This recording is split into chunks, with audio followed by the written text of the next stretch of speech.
Mans vārds ir Marta Bieriņa. Esmu fonda Nāc līdzās valdes locekle un brīvprātīgā. Šo cilvēku pieteicu, jo man šķiet, ka tika paveikts milzīgs darbs un ieguldīts daudz laika, lai paveiktu to, kas izdarīts un atstātu Latvijas vēsturē paliekošu vērtību gan Latvijas iedzīvotājiem kopumā, it sevišķi cilvēkiem ar redzes traucējumiem.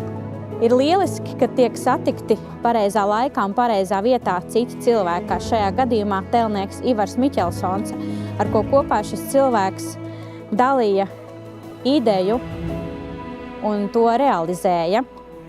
Un tapa taktīlais brīvības piemineklis cilvēkiem ar redzes traucējumiem. Bija jāieliek daudz pūles un daudz laika, lai savāktu ziedojumus, jo lielākie Latvijas redzes centri, kuri tika uzrunāti, lai dabūtu līdzekļus, lai realizētu šo projektu, tomēr neatsaucās. Un taktīlais brīvības piemineklis radās pateicoties tautas ziedojumiem.